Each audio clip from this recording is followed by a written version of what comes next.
Okay, I'd like to welcome everyone this evening. We're really excited to be able to welcome Tom Kirsting here with us. Tom is a licensed psychotherapist, a retired public school counselor, and the author of the book Disconnected: How to Protect Your Kids from the Harmful Effects of Device Dependency. He is a regular guest expert on many television news shows, including the Today Show, Tucker Carlson Tonight, Fox and Friends, and many more. Tom has also hosted many television series for A&E Network, Food Network, and National Geographic channels, offering insight and advice about parenting, relationships, and wellness. He lectures throughout the country and is the founder and owner of the Valley Family Counseling Center in Park Ridge, New Jersey. Tom did present here many years ago, so we are really excited to have him back. So welcome, Tom, and thank you so much for joining us. All right, great. Thank you, Carolyn. Thanks for arranging this. I'm very excited to be doing this. I wish we were in person, but this is definitely one of the perks of modern day technology, what we're doing right now. Yeah. So anyway, what I'm going to present today, we have, if you haven't noticed, we have a pretty much a mental health epidemic among our youth in our society right now.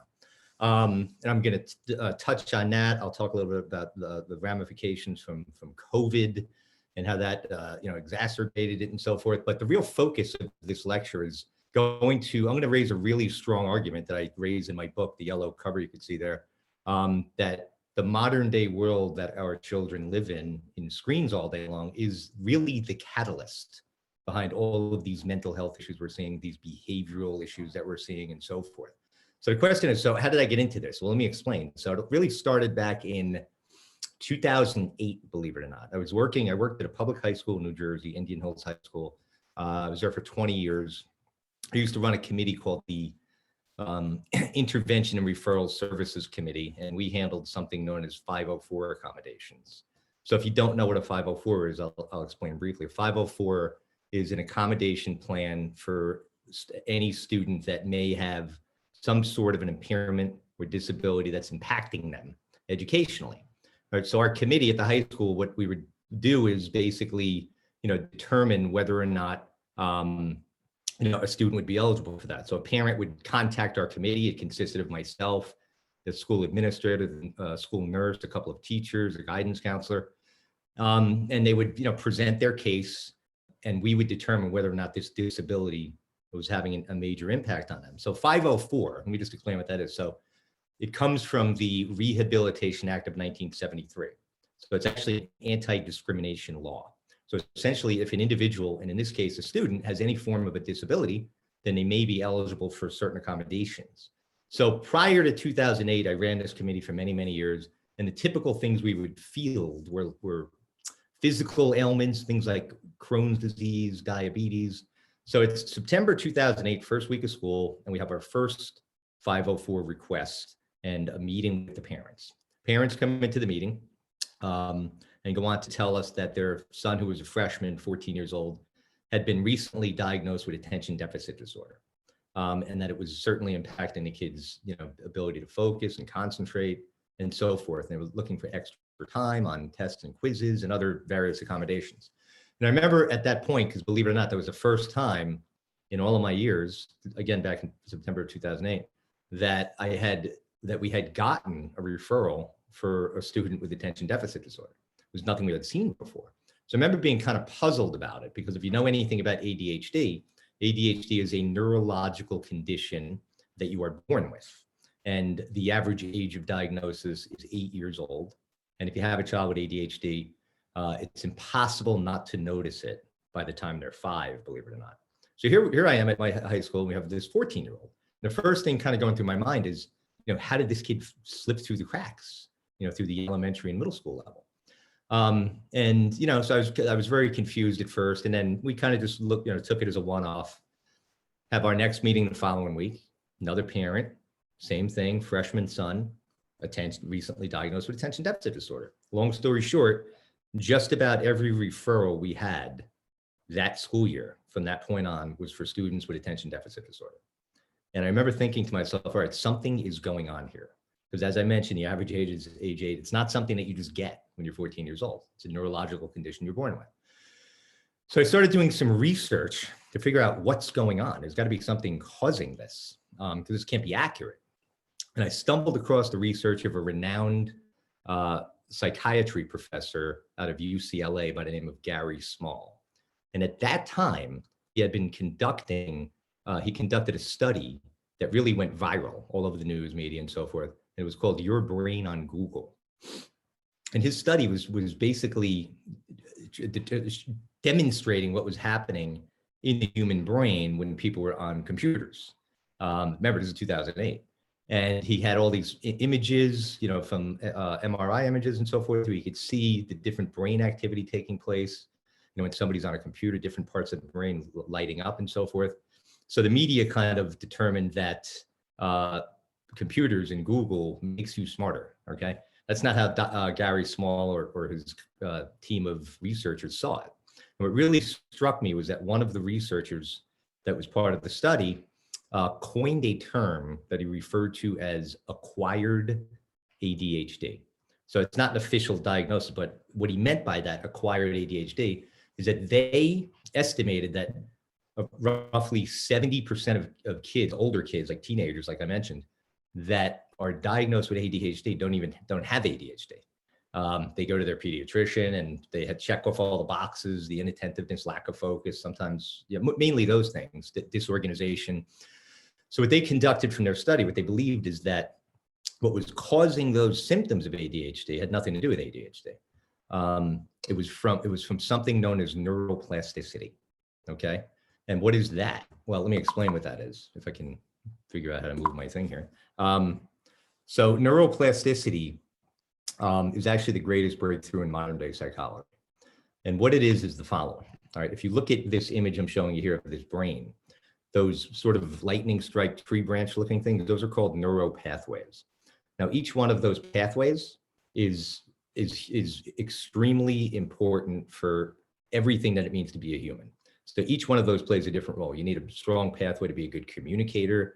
You need a strong neural pathway to be a good listener. You need one to go on a job interview and nail the job interview, to be able to, you know, walk into the room and light up the room. All of the stuff that has to do with, you know, humanity, basically. So essentially what neuroplasticity is this. So the brain, the term plasticity, if I took my phone right here, right, which is not a good thing, by the way, very firm, made out of plastic. And I would ask the question, do you think I could roll this into the size of a golf ball, like perfectly manipulate it? And you're going to say no. But the answer is I can. If I went out to my garage and got a blowtorch, even though I don't have one in my garage, and I melted the phone, I can now manipulate it, all right, because it's made out of plastic. The brain is very similar. So here's what neuroplasticity is. Any brain that is engaged in any highly stimulating activity on a regular basis consistently for 3 hours or more per day, your brain will grow new neural pathways to adapt to that environment, okay? And we know that the average kid is spending a lot more time than that, all right? A lot more time than 3 hours a day. I'm gonna get into that in a moment. So that really got me going. I was so surprised by all this. And, you know, although there's neuroplasticity, so essentially their brains are adapting to this cyber digital world. This is back in 2008. And what happens is from spending so much time in the brain being so stimulated, you kind of unadapt to the real world. And that's something known as neural pruning. And what that is as follows. So any pathway that is not being utilized or is underutilized either gets weakened by the brain or is pruned away by the brain. And that's a scary thing. I'll get more into that a little bit later. So neuroplasticity in and of itself isn't necessarily a bad thing. In this case, it's not a good thing. And it's precisely what we're seeing occurring now, you know, in our society. So at that same time, around 2008, I continued my research, and I came across a study by the Kaiser Family Foundation. So the Kaiser Family Foundation, back in 2004, conducted their first national survey on digital media use among kids between the ages of 8 and 18. All right, so when in 2005, when the findings came out, they were shocked because it showed that the average kid in that age group was spending 6 hours and 30 minutes per day in digital media. And their goal was to conduct this survey every 4 years. And when 2008 rolled around, they were hesitant to do it again. They almost did not conduct the survey again because they felt they had reached a ceiling on the amount of time that there is in a day for kids to even spend on digital devices and so forth. They did the study anyway, and they discovered that that number rose in that 4-year period from 6.5 hours a day to 7 hours and 38 minutes per day. And this is back in 2008. And what had changed, and let me explain something. So both of those studies, 04, 08, what they focused on specifically, the 4 types of media, was computer use, video game use, portable music listening devices, and television watching. Didn't include anything else. And it rose in that 4-year period. And there's a reason why it rose between 2004 and 2008. And the reason is social media emerged, namely YouTube and Facebook, which elevated that number that much higher. Now, if you fast forward to recent days, the last couple of years, Common Sense Media did a recent national survey a couple of years ago and discovered that the average kid was spending around 9 hours a day. Okay, because now you have everything. Now we don't just have the TV, the music, and all that. Everything is here now. Our TV is here. Our social media is here. Our music, anything we want, everything. It goes with us everywhere we go. The size of a deck of cards right in our pocket. And as you can see, everybody's sort of hypnotized all day long by these. So we have the average kid now spending about 9 hours per day. Now in Common Sense's survey, kids that were considered excessive screen users were spending upwards of 13 hours a day staring at screens. And many of the parents watching now know precisely what I'm talking about. All right, so now we have, getting back to this neuroplasticity, you can just imagine what that is doing. And you can imagine the level of distractibility. So a lot of these kids that are being diagnosed at older ages with attention deficit disorder, it's really because their brain chemistry has shifted. And now to sit down in a classroom, what happens is you can't have your phone, you're not allowed to in the classroom. And if the teacher's trying to lecture, the brain is searching for that stimulation, it's getting distracted. And that executive functioning part of the brain now has a very, very difficult time doing its task, which is focusing, listening, and retaining information. So that's where it started. That's how, and then after I was really doing all that research, I started, believe it or not, the first lecture I gave on this topic, obviously it's changed a bit, was in March of 2009. So that's like 13 years ago or something. So I'm like really one of the pioneers in this territory of all the research and plus my anecdotal experience as a former school counselor and a private practice therapist for 22 years. So interestingly, around 2012, a little after 2012, that committee, that 504 committee that I mentioned, we started to see a new disability now coming into our 504 committee. We still had the ADHD cases, but the next one, it actually took precedent that we started seeing more and more of, starting at around 2012, was anxiety disorders. All right, and if you do any of the research, and the reason why 2012 is because 2012 is when smartphones really became mainstream. So from 2012 till now, if you look at all of the research, all of the mental health, the anxiety, the depression, even the suicide rate, which has skyrocketed, it's consistent with the emergence of smartphones that came out in 2012. All right. So this anxiety stuff, so I'll tell you how bad it was. So I retired 2 years ago. I did 25 years in public education. And my last 3 or 4 years, I would say that basically it was a school of about 1,100 students. And anytime that a student was having any kind of an emotional unrest, a panic attack, or severe anxiety, they would typically go to the nurse's office. And the last few years of my career at the high school, I would say I would receive more, and the nurses would contact me and the kids would come out of my office and I would, work them through it. I would say that those last few years in my career, and it's still happening now, I'm sure, I've received more referrals per week from the nurse's office for kids having major mental health and mental and emotional health emergencies. I received more of those per week than I used to receive per school year. And at my private practice, starting at that time, I started getting more and more referrals for middle-aged school kids with major anxiety. I got more of those per year, starting around, like probably about 4 or 5 years ago, than I had gotten in the previous probably 15 years collectively. So I continued all this research, everything I'm doing, I'm going to get into more. And then I, released the first version of Disconnected, the book, in 2016. And then it really took off, the book.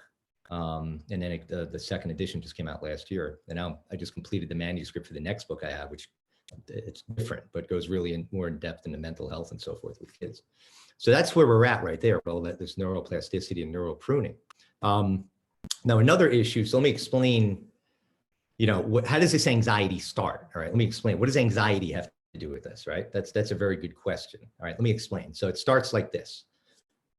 Imagine your child prior to when they got their first smartphone, all right? Relatively normal, happy-go-lucky kind of kid, doing okay in school. Then they're pulling your pant leg every day to get a smartphone because everybody else is, and the average age now is about 10 years old that kids are getting their first smartphones, even though when I'm lecturing in front of parents and I ask them to raise their hand if they think it's smart for a 10-year-old to have a phone, no one ever has raised their hand, yet the average age is 10, which I'll discuss later why that is. So it starts then. A kid gets their first smartphone. Then, shortly thereafter, they start going on social media, things like Instagram, Snapchat, YouTube, TikTok. And before long, they are now friends with everyone, every single kid in their school practically.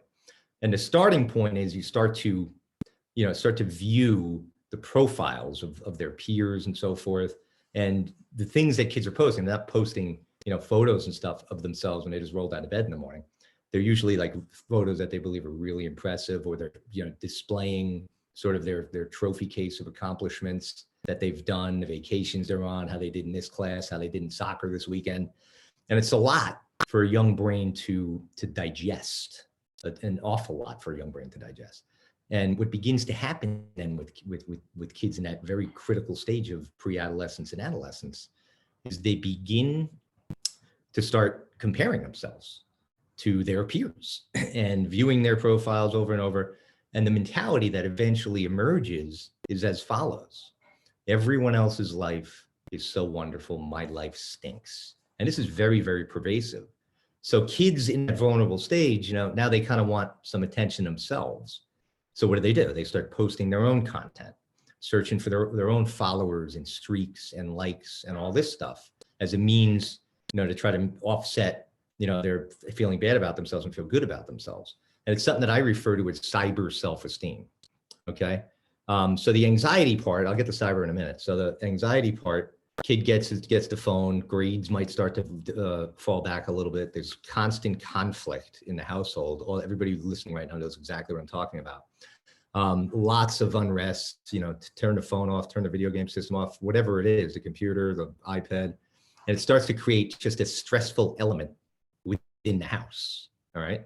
Grades start to fall behind. That adds another layer of stress for kids. And just the very essence of adolescence in and of itself is a difficult stage of development. Kids are trying to figure out, they're changing physically, their voices are changing. They think they look weird, trying to figure out where they fit in the social pecking order. So all of those things alone, are anxiety provoking. Now you layer in everything I just mentioned, this comparing oneself, this craving to be noticed, to get streaks and likes and all this stuff. It just adds more and more layers on top of all this. And I call it, like I said, I call it cyber self-esteem. Another component of this is what I've seen. I remember towards the last few years when I was working at the high school, I did a little personal survey where, kids that would come to my office, they trusted me and, we got along and so forth. And I probably collected maybe information from about 100 kids. It was just a simple question. I asked them, and these were high school kids. I said, be honest with me. Just tell me what time you really go to sleep at night. And almost all of them, with the exception of a couple, told me that they went to sleep between 1 and 4 a.m. every night of the school week, and that their parents had no idea. All right, so now we have a sleep deprivation epidemic in our society as well. That alone, just the sleep part, is enough to create serious anxiety in a kid's life. All right, so we have all of these things. It's like the perfect storm that has happened. The sleep stuff, the self-esteem, adolescence in and of itself, it's going to trigger anxiety in kids, all right? Falling behind in school, and then you have things that happen online where people are posting inappropriate content, talking about there's gossip, all this other stuff. It's just too much. And it's just a major mental overload on top of that. So anyway, I want to talk a little bit about this cyber self-esteem, okay? And I created that term, cyber self-esteem. And what is this, all right? So when you look at, and I mentioned it already, so it's this sort of craving, to extract superficial things out there in the form of likes and streaks and followers and so forth as a means to feel good about oneself. But if you look at the word self-esteem, the critical word, and if I ask everybody now, what's the definition of self-esteem, we're all going to have the same answer. It's how you feel about yourself. That's why it's called self-esteem. So self-esteem is never anything that can be acquired from the outside in. It can only be acquired from the inside out. So it's within us. It's how we feel about ourselves. It's not how we think others feel about us, or even how others actually do feel about us. It's how we feel about ourselves. And the other component of this is that in order to develop a strong self-esteem, a person has to know self first. You have to know one's self. What does that even mean? I mean, I can go the whole lecture on this. Knowing oneself can only come from one place, and that's from the present moment and delving inward. All right. So it's from this sort of silent place, and we can work that. I do this therapeutically with a lot of people. I compel them and help them to be mindful and present, and to take time outs every day, and to delve inward, and to visualize, and to use attitude of gratitude, and to see what we want and so forth. Because there's so much more inside of us as human beings that we're not even aware of. It's like an untapped well of greatness that we all have. Everything out here is just the tip of the iceberg. The rest of the iceberg is within us. And that's what self-esteem is. But the problem with this generation, kids and adults, but kids are born into this. That's the whole, we weren't. We had a whole different life before this. The problem with this is that very few kids ever do that. So there's actually no such thing as boredom anymore. I remember as a kid, we were bored. There was nothing going on. It was a rainy day. We'd like make forts out of the bunk beds and chase each other around the house. So go outside, do all these sorts of things. But nowadays, when there's nothing to do, there's always something to do. The kids will go on their video games. They'll watch video after video on YouTube. They'll go on TikTok. So essentially what they're doing unintentionally is they're distracted, but what they're actually distracted from is self. They're distracted from themselves. And it's very difficult to develop a sense of self at all if you're never with yourself and your mind is always somewhere else.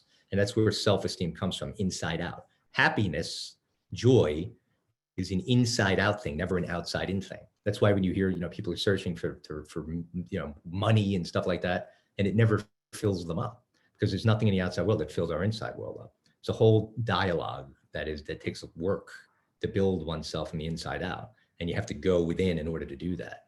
All right, now moving forward. So, part of that sleep deprivation stuff is the term FOMO, which I'm sure you've all heard, fear of missing out. So, kids are on a group chat or whatever it is, and they don't want to be the first ones to go to bed. And there's like kind of a little bit of a fear that if they check out, they're going to be out for good and not have any friends. These are all things that actually circulate through their mind, the fear of leaving these group chats and so forth. That leads to this sleep deprivation and this whole entire perfect storm that I mentioned of anxiety. And then depression, unfortunately, is often really symptomatic of anxiety. When somebody feels very anxious and concerned and worried, another part of the anxiety is just the content that kids and us are digesting in our minds all day long. I mean, it's all it is. It's the media, the mainstream media on TV and the social media, which I call the tailpipe of the mainstream media. It's just one thing after the next, and none of it's good. It's all very fear-based. And it gets, and the more we're in that for hours and hours a day, the way the brain works subconsciously, it absorbs that stuff and actualizes it. And that's another layer. And it could be the only layer for many people that just creates this over the top fear and anxiety.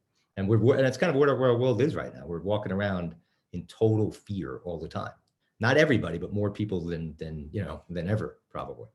All right, so the next thing, while we're talking about those brain stuff, I want to talk about multitasking.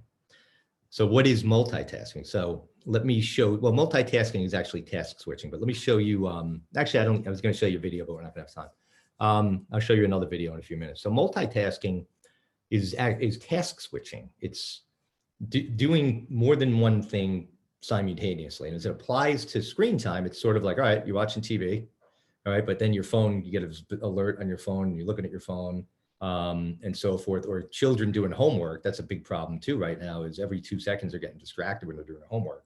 And it's really gravely affecting the quality of their work, because the brain must be exclusively focused on one thing for a period of time in order to absorb that and learn that material. So multitasking is task switching. So many of you watching right now multitask, most of us do, and most of us actually think we're good at it. So some of the research I came across was from another professor who died about 5 years ago, unfortunately, but his name was Clifford Nass. A very quirky guy. You can see him, if you go on YouTube, which I don't recommend, you can see him on there. So he did conduct it. He was a professor at Stanford, the best and brightest, smartest kids. So he conducted some pretty cool experiments on multitasking, one of which was as follows. He took 2 groups of students from Stanford. Group A were students that identified themselves as being high multitaskers. Group B was students that didn't do much multitasking. So we wanted to see if, what was going on there. Was multitasking bad, good, is it indifferent, and so forth. So the experiment he conducted was this. He started with the high multitasking students, and each one of them had a screen in front of them. And on that screen, it was sort of a slideshow. So on the first slide of the screen in front of them was 2 red rectangles and 1 blue rectangle, right? And the instructions were, with each ensuing slide, count how many times one of the red rectangles moves. So for example, in the first slide, the 2 rectangles, red rectangles may have been parallel, and then a blue one was just kind of over here by itself, right? What he didn't tell them is that with each ensuing slide, there were going to be more blue rectangles added. There was always going to be 2 red, but there were going to be more blue ones. So as the students, the high multitaskers, went through each slide, and the instructions were to count how many times one of the red rectangles moves, as I mentioned. And let's say they were parallel at first. The next slide, one might have moved like that. Another might have moved like that. They might have been like that. So with each ensuing slide, there were more blue ones. So the first slide had 1, then the next one had 5, then 8, and 15. So after the experiment was over, the high multitasking students flunked miserably. They got the number wrong. They were unable to concentrate on the task at hand, which was count how many times one of the red rectangles moves, because they were too distracted by the blue rectangles that were being added in. So he went to the next group, the low multitasking students, and same experiment. They passed with flying colors, not a problem. Right? So it showed one thing. It showed that high multitaskers are more easily distracted by other stimuli than low multitaskers. So he wasn't completely happy with that experiment, so he decided to take it to the next level. He wanted to see what was actually going on in the brains of people while they multitask. So he collected 2 new groups of Stanford students, again, high and low multitaskers. And this time he started the experiment with the low multitaskers. Same experiment, the 2 red rectangles and 1 blue, but this time each subject, each student had a functional MRI device, a portable MRI device with those lobes on top of their head. And Clifford Nass could see the image of their brain on a screen. So he had them go through that experiment. And as expected, a small area in the brains of the low multitaskers that did this experiment, small area illuminated in the frontal lobe of the brain, which is exactly what is supposed to happen. That executive functioning part of the brain is what you use, in an experiment like that. So now he had the high multitaskers go, same thing. They had the MRI device on their head. And he was absolutely shocked by what he was seeing, because the high multitasking students were using 20 times more brain power. 20 times more of their brain was illuminating, but it was also not the correct part of the brain. The part of their brains that was illuminating was the visual cortex part of the brain, which isn't supposed to happen.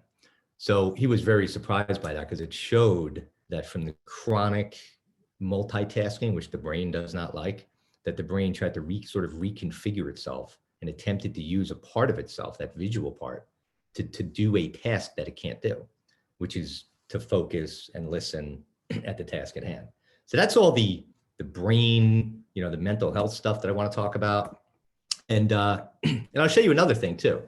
So as far as smartphones, I've always been an advocate of not sending kids to school with their phones. And I understand now sometimes they need it and so forth, but they do pose a substantial distraction. And it's not this has nothing to do with the school. It's not the school's fault at all. In fact, if a school attempted to ban cell phones from entering their campus, they'd probably get sued because it's sort of become the lifeline for us parents. Think about that. It's sort of the umbilical cord. It's more of us. We need this. We need to know where our kids are going, what they're doing. That's part of that whole fear thing. We didn't have that, from 10, 15 years ago for the previous million years.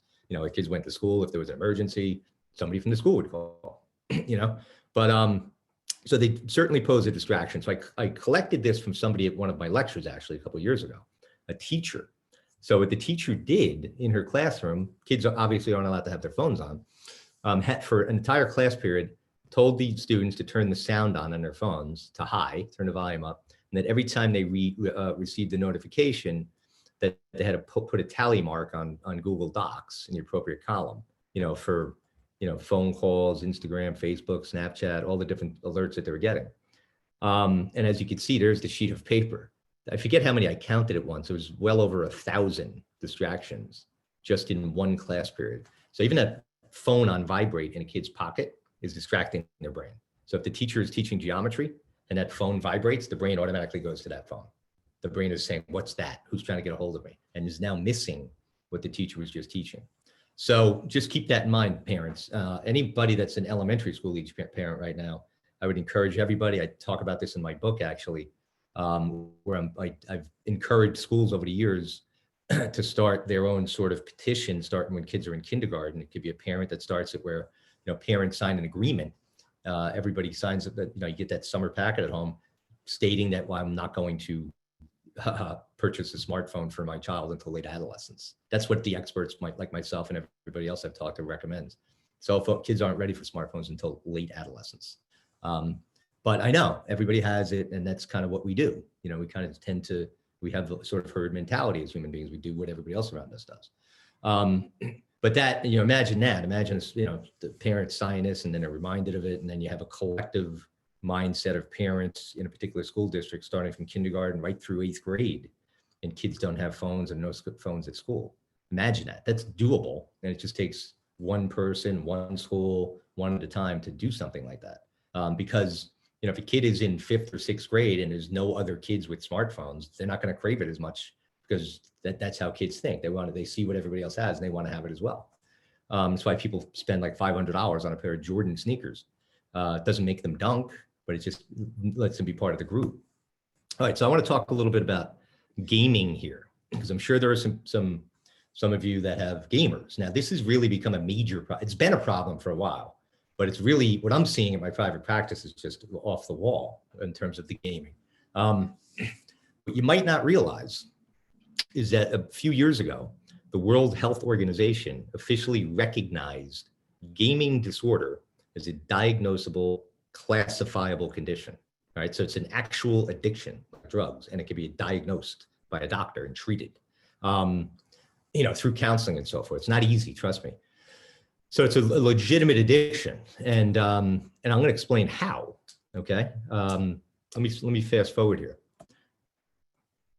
So if you see this image here of these scales, let me explain how it's an addiction. Right. So the gaming industry, when they design these video games, they actually hire psychologists to help them figure out how to direct the content of that video game to the part of the brain, that neurotransmitter that produces dopamine.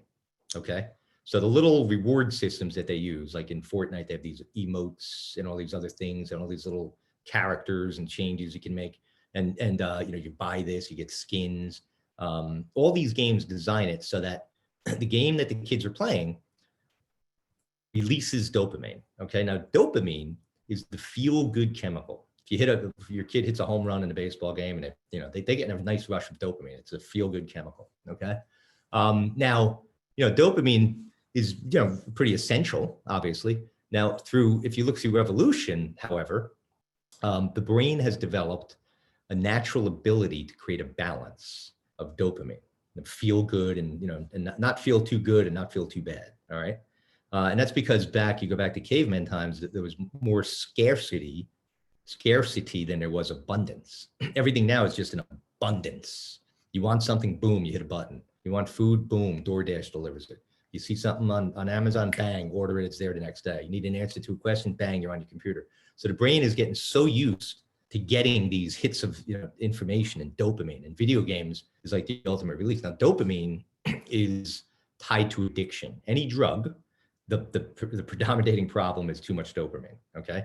So if you look at the scale on the right, what occurs is because kids they play so much video games and they're getting a never-ending release of dopamine, that the balance becomes skewed, all right? And the brain can't do its natural balancing act, which is known as homeostasis.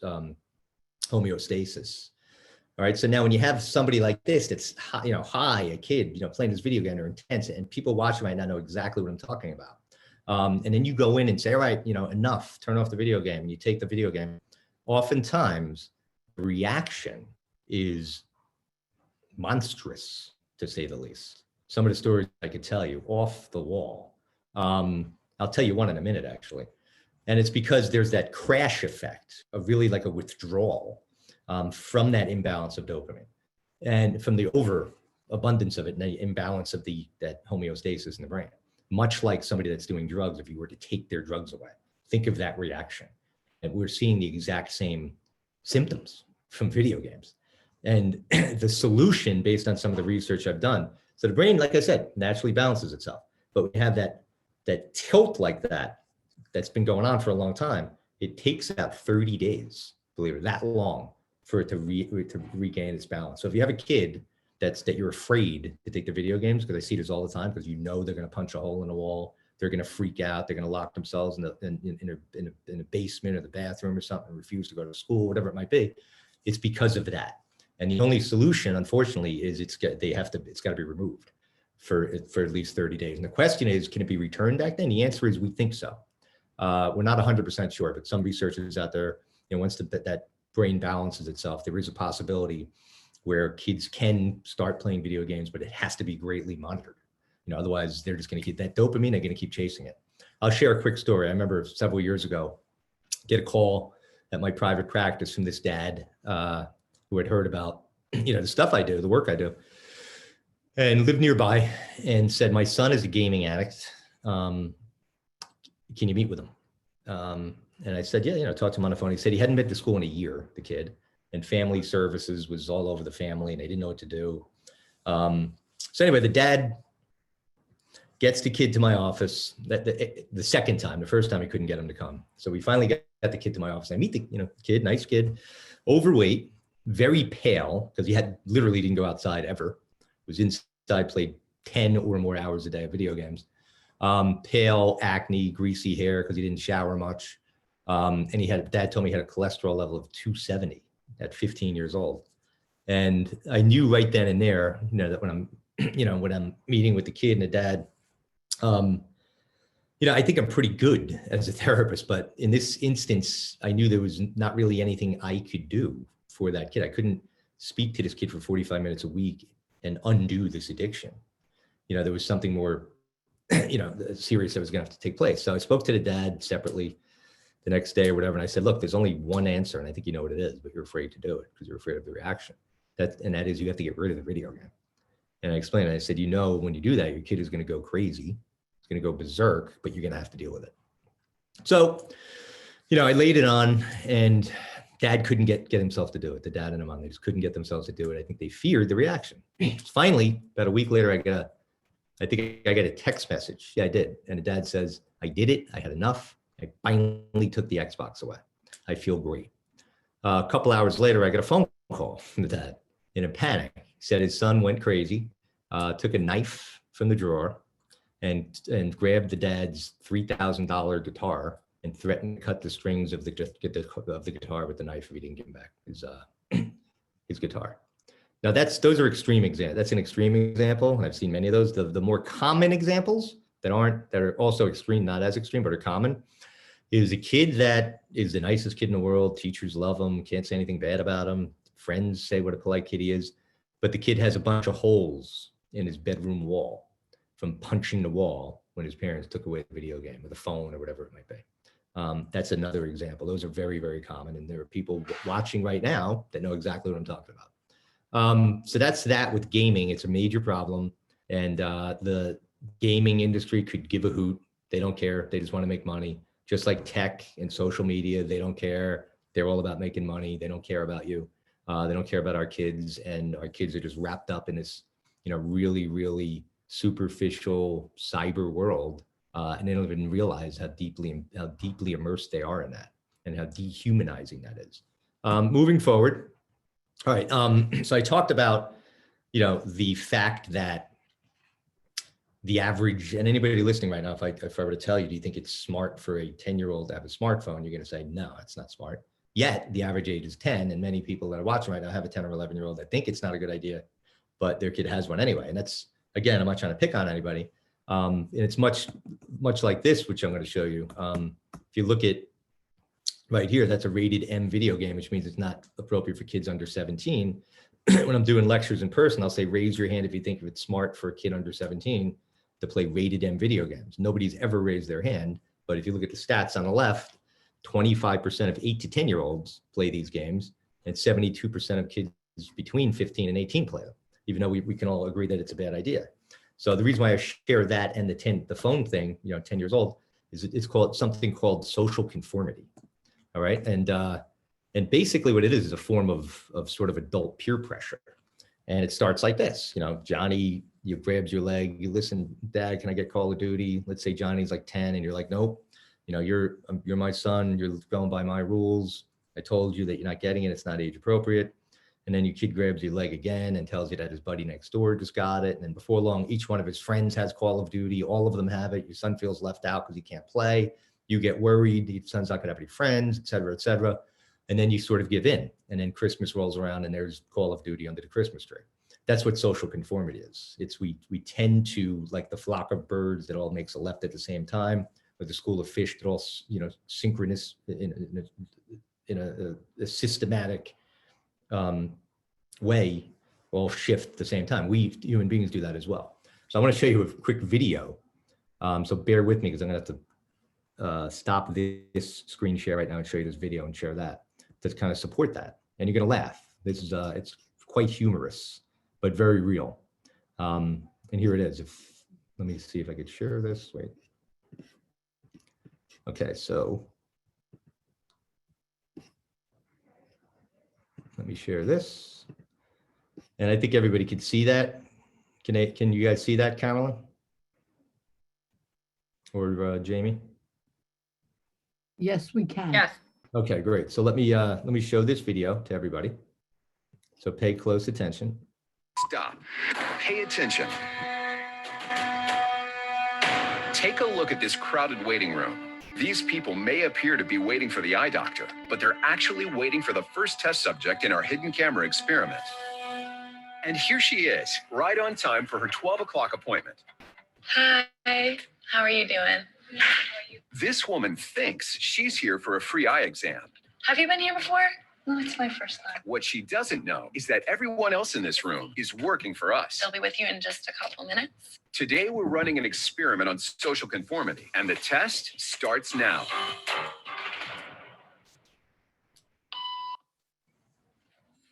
Did you hear that? These people sure did.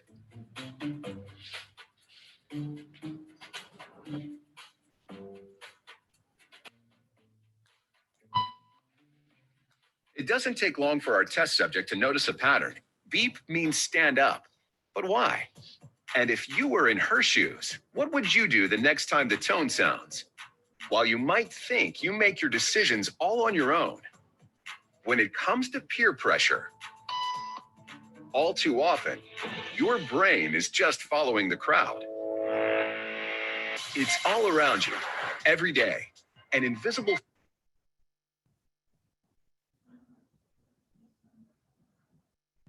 We set up a hidden camera experiment to see if this woman would stand up at the sound of this tone, simply because everyone else is. You might be thinking you'd never go along with this, or would you?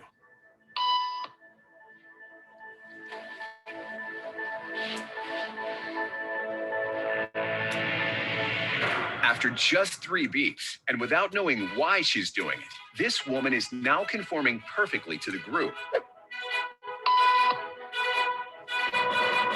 But what happens if we take the group away? Elaine, please.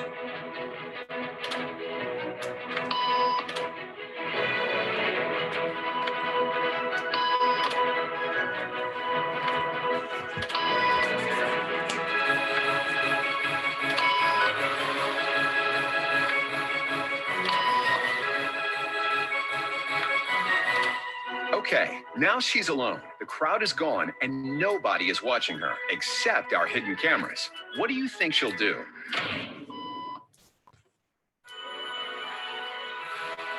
She's now conforming to the rules of the group without them even being there. Now, watch what happens when we introduce another outsider who doesn't know the rules. Have a seat and they'll be out in just a couple minutes. Thanks so much.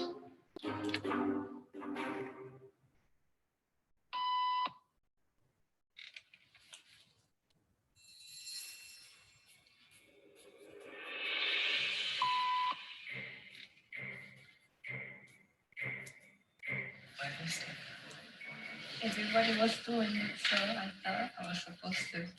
Think she'll teach the new guy what to do?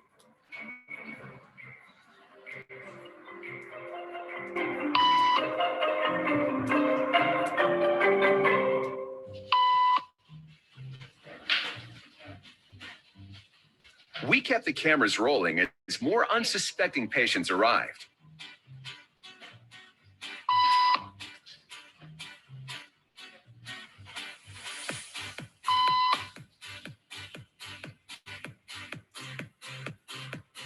And slowly but surely,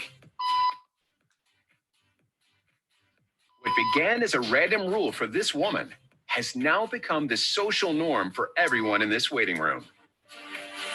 Here to explain what's going on in their brains is Jonah Berger of the University of Pennsylvania.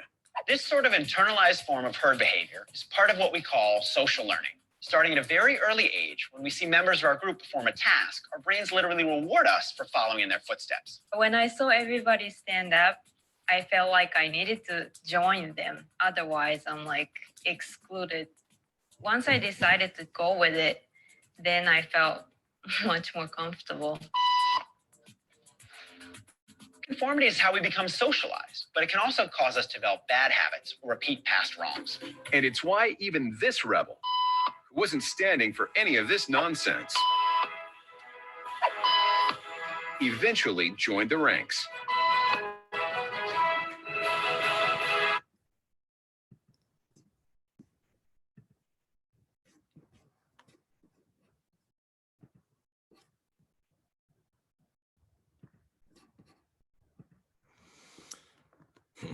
All right, so give me one sec. All right, so obviously I shared that for a reason. I talked about the, why we buy our kids video games when they're not appropriate, and why we get kids our phones at, young age when we actually believe it's not a good idea.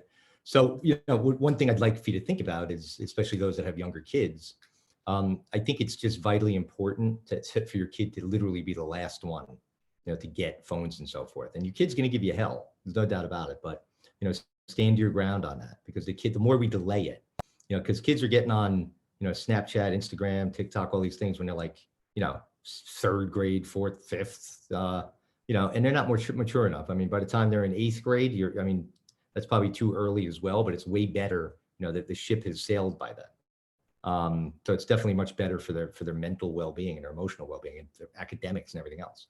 All right, moving forward now. I want to talk about this, what I call parenting from a distance, because this is a very real thing happening right now too. So some of the research I uncovered, and I have it cited in my book actually, is the following. The average parent spends only 3.5 minutes per week in meaningful conversation with their children. 3.5 minutes a week in meaningful conversation. Think about that. And a lot of that has to do with how, our society has changed. So it's not just our kids that are constantly on devices, we are as well. The adults are as well. Mom might be, on Facebook, on our computer. Dad might be watching TV. Johnny's playing video games in his room. Sarah's on TikTok upstairs. And sort of like the nuclear family has kind of almost in many ways is not very definitive of the word family. It's more like 4 individuals living under the same roof. And family dinner, which has always been a staple in our society. I know, we have 2 parents working now more than ever and so forth. So that was, a mandatory sort of lifestyle event, for most generations in America, where we have family dinner together uninterrupted. And we don't even really have that anymore. So all the little bits of communication that we have with our kids is actually critically important for their mental and emotional well-being.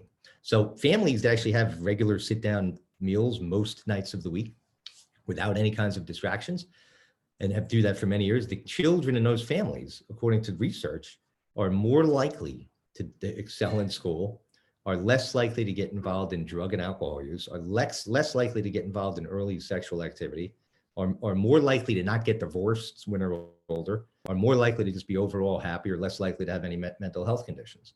Just from, the what seems like not very important communication taking place around the dinner table. And I understand that families, we can't always have dinner, but another place where I'm seeing it is just car rides. Now, I remember when I was working at the high school, there was one entrance, and a lot of traffic getting in there in the morning.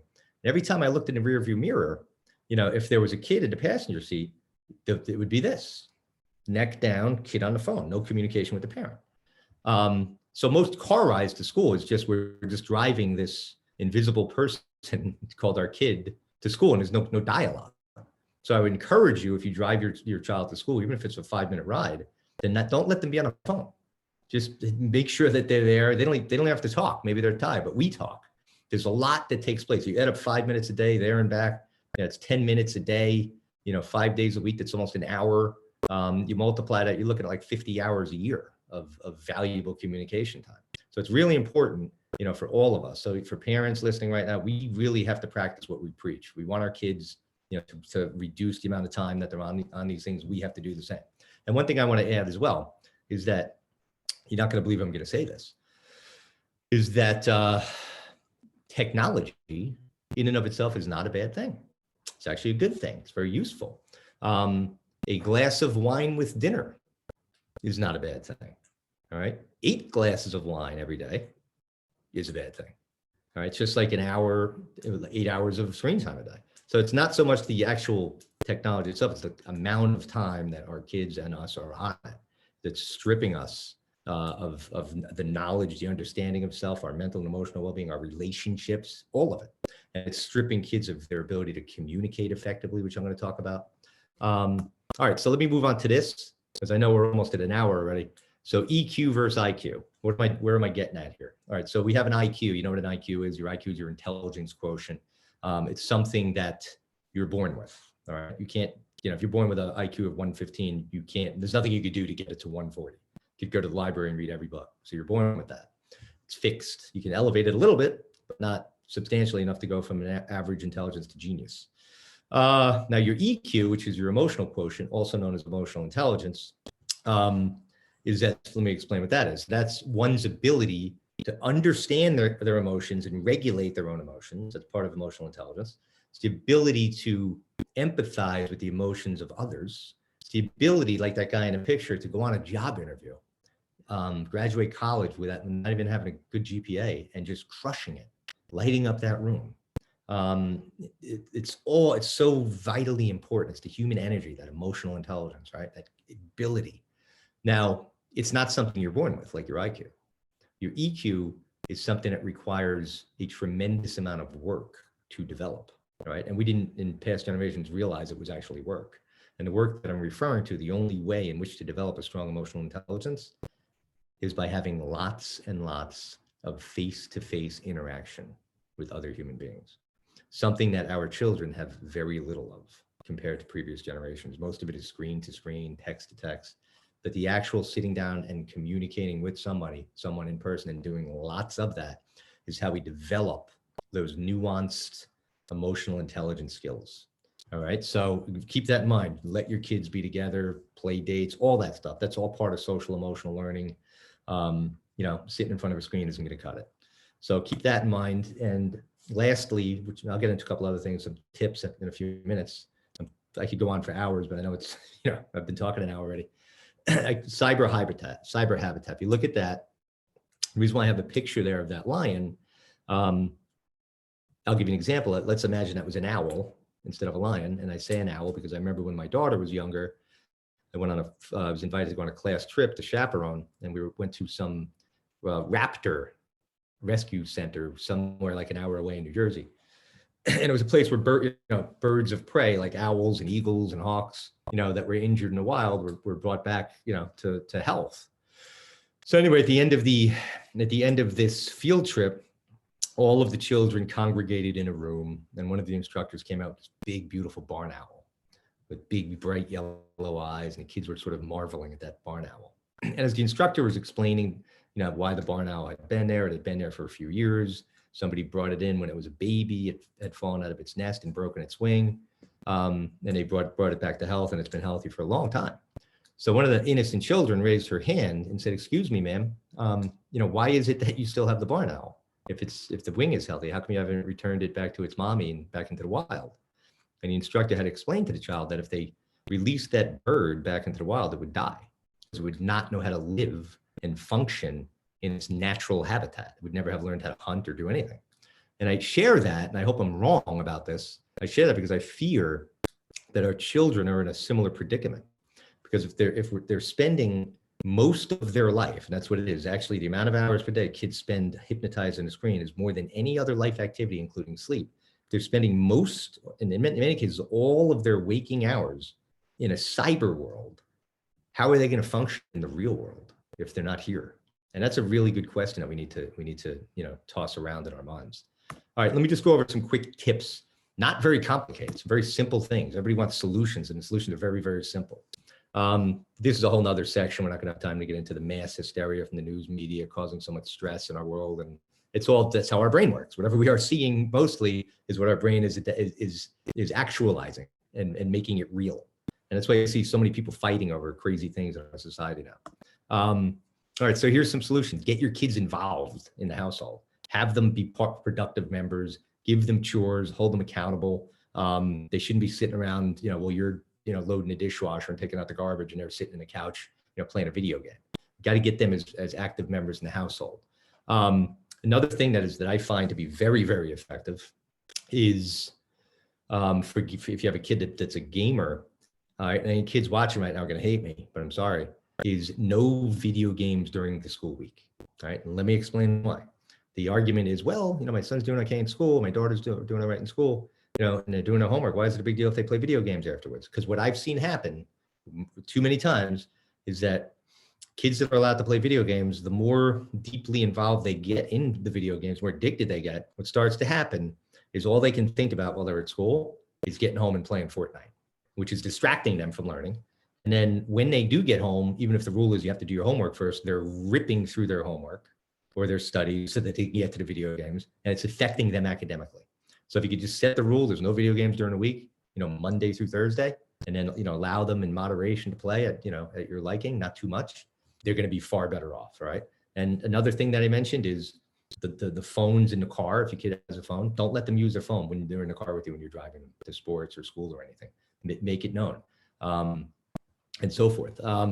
And then, some other things that we want to do is I have on my website a cell phone contract. So if you do wind up getting your kid a smartphone at some point, have them, look at that contract. I think the first thing in there says that, your phone is not your phone, it's mine. I'm the parent, I bought it. I'm just leasing it to you for free. If you screw up, it's gone. If you drop it in the toilet, you're fixing it. You do something inappropriate, it's being taken away. All right, so we have to set those firm boundaries and rules early. But the most important thing is the longer we can delay them from getting these modern day weapons of mass destruction and distraction, the better. All right. You could start with this, Gab Wireless. I don't know if you've heard of it, but Gab makes that phone. It looks just like an iPhone, but it does nothing like an iPhone. All you could do on it, and especially a younger kid, they don't know any better. They just see it. They feel like they fit in. They got this cool device. They could just make phone calls. They could text. They could take pictures. There's no internet access or social media or anything. And it's only $99. It's not like $700. And if you actually, with Gab, they gave me the promo code. If you wind up getting that for your kid when they're younger, and you get $10 off, so it's 90 instead of 100. You put the promo code Smart Parent.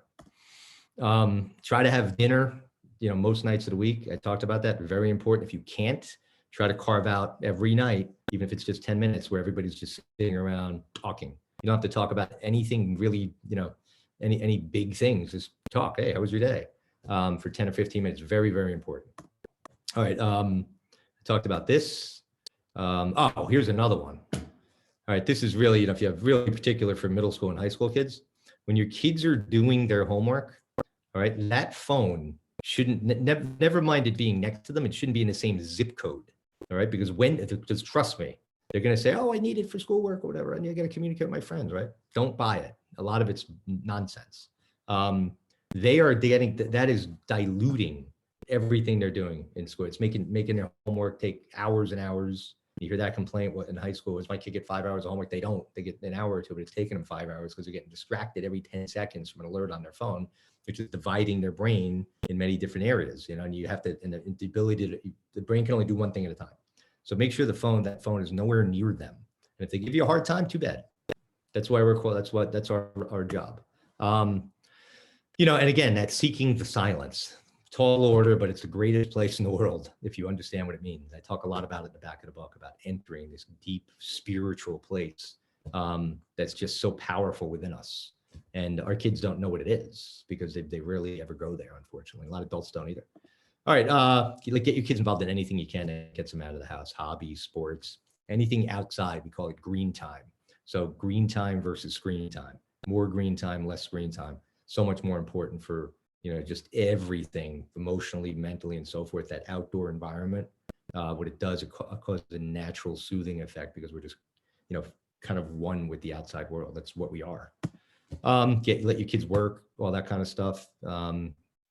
Play games with your kids, all these things. Again, not that complicated. It's just setting the boundaries, right? And making sure that we are in charge, not our kids.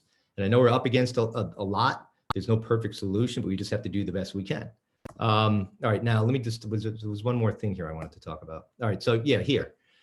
So if you see that this slide here, you can get this PowerPoint if you get your phone. All right, I can't believe I'm saying this. Get your phone out now. Phones are okay. It's just too much of it's no good. And text that word reconnect to that number 66866, and you'll get a copy of this. You'll be on my mailing list. I really don't send too much out, but occasionally if there's some big story I came across, I'll share it. But I don't, not like one of these people that sends you 10 emails a day. I hate that stuff. All right, so I'll take some questions now. Let me look in here. That's what I got for now. It's 10 after 8. And I'm going to go into this chat and see what we got here. All right, so it's actually the Q&A section, so they should have the ability to ask a question in Q&A. Yep. Okay. Where would I find that? So I'm monitoring also, Tom, at the bottom at the Q&A. And before we start with the questions, I really want to thank you. I think you've raised some excellent points. And I'm just amazed by all of the things that, you have shared with us. I love, the green time instead of screen time. That's great. I did text you myself so that this way we can have that PowerPoint, and I could also post it. I'll speak with Miss Diana Music and see if we could also post that as well. But I think you've just brought up, a wealth of knowledge for both professionals as well as parents. So I encourage everyone. We have some Q&A questions coming in. So I could either help you, Tom, with them, or if you'd like to read them yourself, that's fine. Yeah. Oh yeah, let me get, okay, good. Here we go. How much, and I had an hour, so how much academic screen time is too much now that schools have shifted to more digital learning? Yes, that was one of the big problems with COVID. Not just the learning part, but kids being, we've seen a major rise in the anxieties, the depressions, the suicide rate, unfortunately, since COVID. And it's because, human beings are not meant to be, isolated. And our kids were sort of like imprisoned in their bedrooms for a long time. Schools did the best they could, as an alternative, but very, very difficult in my experience for kids to really, stay focused, during COVID and so forth. So again, less is more. I mean, how much time? I mean, I know the computers used for school, if utilized exclusively for school, it's okay. But again, it doesn't want to be completely exclusive. We don't want school to just be digital. That's not good. There's studies I talk about in my book, that show that kids actually learn better with paper and pencil. But it is here to stay. It's got some really, tech does have its very positive attributes in the education landscape. But again, like anything else, more importantly, is that I'm going to guarantee you that if your kid is using their computer for school and they're alone in their bedroom, they're going to be going to other tabs while they're supposed to be studying or listening and so forth. So, the best thing that you can do is make sure that they're in a central location where they can't get lost and start going on YouTube while they're supposed to be doing their schoolwork and stuff. But it is what it is. So it's easier said than done. It's unfortunately the only solution is that we need to, as best we can, kind of be like Jaws, circling like that shark, making sure that our kids are staying on task. Hopefully that answered your question. How can we begin to foster a mutual agreement between school and community in regards to one clear message that cell phones are not appropriate until late adolescence? We need to be on the same page. Well, you have to start that conversation. Unfortunately, like I said, I worked in a school district for 25 years, and I was out, I think I was in Oregon, maybe. I was in Oregon, but I think it was a school in Oregon where I brought up, how I just don't think smartphones are good in schools. And it's not really the school though. It's because the school doesn't buy the kids the phones. It's us, and then we give it to them to take to schools. It's not the school's fault. So one principal out in Oregon, I was bringing that up, and the guy really just took the bull by the horns. And they actually wrote a policy in that school that phones were not allowed in that building during the school day. All right. And that's a big risk for school administrators too, because they're going to deal with, a lot of parents disagree with that. Because like I mentioned earlier, it has become sort of the umbilical cord for us. It's our way we can get a hold of our kids. We become too addicted to it in that sense because, it's like, well, I could just text my son and go pick him up at school. I remember when I was in high school, I went to St. Joe's up here in Montvale. And after baseball practice, I would get on the payphone and I would call collect. And then my mom would pick up and wouldn't accept the charges. And that was the indication for her to come pick me up. So poor little me had to sit there and wait for 20 minutes. But that's the thing. Our kids have become so used to just, and us, this instantaneous nature in which we live. But it's really just has to be a conversation that everybody has to have collectively, parents with the school. And you're not going to get every parent on board because parents are going to be terrified of not being able to get a hold of their kid because we believe that there's all these emergencies and stuff. But what do we do before phones? We just sent our kids off to school. We went off to school and everything was okay.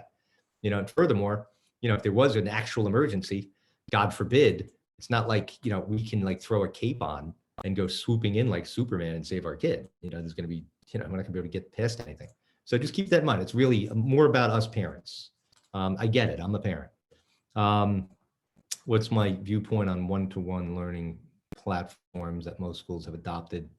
Isn't this platform adding to a great deal? Yes, it is. It is. The one-to-one school time, again, it's got a lot of benefits, in terms of learning. Teachers could do all kinds of creative things. But I think when we tilt to a point where we become teachers and schools become too dependent on it, then it's not a good thing. And I do have some info, like it's not on the top of my head right now, about some of the research that has been done. So there has to be a balance. I think most schools are balancing it. But, it's really, it just goes to show, it wouldn't be that big of a deal, but like the reality is that, our kids can't control this. We could try to teach them all we want. You got to be in control. It's too addictive. And, it makes our jobs that much difficult. So that's my answer to that. 8th grade, thoughts on wait until 8th. Yeah, I've seen that, wait until 8, you know what I mean? So let me answer that question with this. Any kids listening, please close your ears right now. The question that always comes up when I'm doing these in person is, what is the appropriate age to get my kid a smartphone? And the answer that I stole somewhere is when you feel comfortable as a parent with your child watching adult content, if you know what I'm talking about. Okay, so that's because they're going to come across it. So, I'd say 8th grade is, I'd prefer later. I think 8th grade is great because if your kid is in 8th grade, he's going to be the last one. But at some point, you got to figure it out. You don't want your kid it's really complicated because, if you have a kid that's in 8th grade, he's definitely going to be the only one that doesn't have a phone. So what I really, and it's, it's going to be, might be hard on that kid at that age. You get them past it, they'll look back and say, great. Because it is a way in which they communicate. But what you can do if you but definitely delay it. If you could delay till 8, God bless you. But it's really up to us to be on top of these things and monitor it as soon as they get it. There's plenty of apps. The best app out there is Net Nanny. Just look it up. There's a lot of different features it has on it. Yeah, complicated, but we have to, it's really on us, the parents, to be on top of these things and really make sure that our kids develop a strong mental health, because mental health is always associated with the negative thing. Mental health, but what is mental health? It's our thoughts, right? And what are our thoughts? Our thoughts come from what we're exposed to. And if we're exposed for 8 hours a day to nonsense, that's penetrating our kids' minds and affecting their mental well-being. We got to get them out in that green time and, more in the silence and doing actual real human types of activities. All right. I think that's it on no more questions, huh? We could wait a couple of minutes in case Yeah. anybody thinks of anything else. But also, Tom, if you can, maybe in the chat box, Jamie, everyone could see the chat box. Tom, if you put your website in there. Yeah. You mentioned your website. If you don't mind tapping that and typing that into the chat box, that would be great. Yeah, no problem. All right. And another thing, anybody that's still on, if you go, my book is available everywhere. And if you go to Amazon, and there's like 300 and something reviews. I think the #1 review is every parent must read this book. So yes, I am telling you have to get this book. It goes into a lot of what I talked about and a lot more.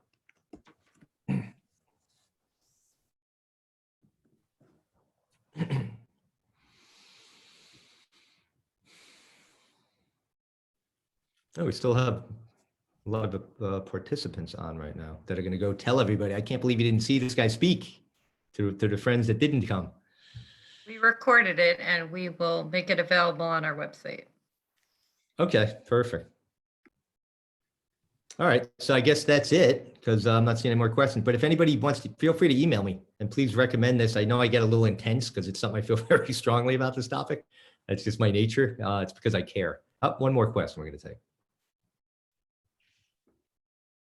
What do you say to your child that wants to download Snapchat when their friends are on it? So, well, that's kind of, if you mean like you don't want your kid having Snapchat because they're too young and all their friends do have it, that's where you're going to have to kind of, delay that as much as you can. Stick to your parenting guns on that one. If you don't think it's appropriate for them to be on Snapchat, then, make sure that they're, abiding by your rules. And I understand that's how kids communicate. They use that chat format. Trying to encourage your kid, tell them, look, you guys want to get a hold of me, you're gonna have to text message me. Thanks, and thanks, Diane, for your kind words. Yep, she's our assistant superintendent. So thank you, Ms. Music, for the support. Do you see that this behavior happens more with only children instead of those with, oh, you mean, I'm not sure what you mean by that. Only, like an only child, okay, instead of those with siblings? This behavior being everything I talked about? No, I think it's pretty consistent across the board, whether it's, all of this stuff, whether it's an only child or, I'm not really sure. That's a good thing to think about, though. An only child is probably getting a little bit more attention from the parents and so forth, and a little, yeah, it's good. But I've seen only kids that are only childs, really kind of go deeply in the wrong direction with this too. So.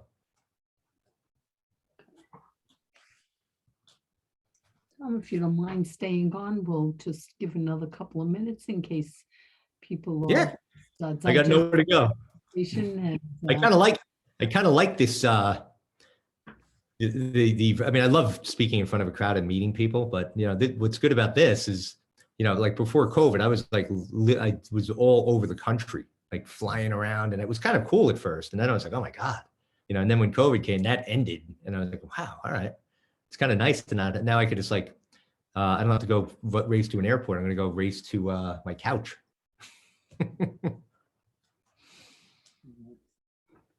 a question came up.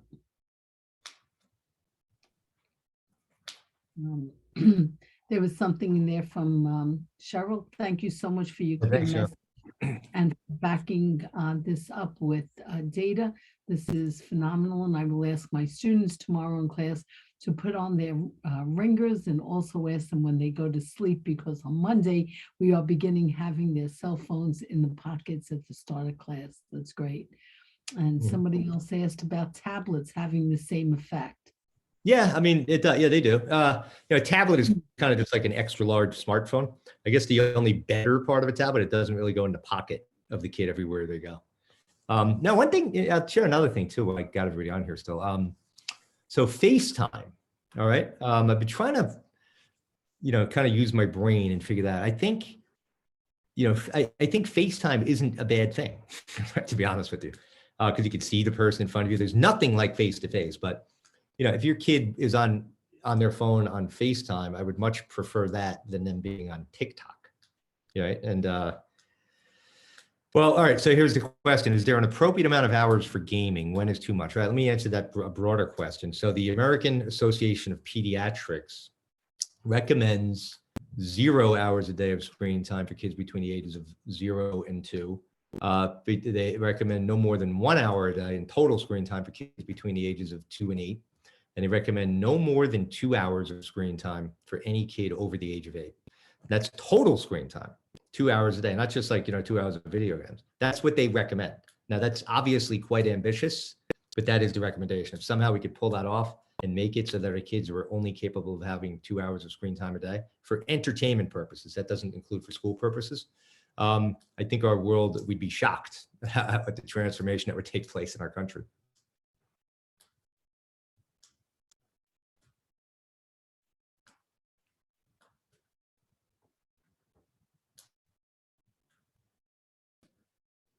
Okay, I think hearing no other questions, thank you again, Tom. Thank you to all of our participants for joining us, and stay well, and we will speak to you soon. Thank you. Tom, if you could just stay on while we log off. Yeah. Oh, I wait. see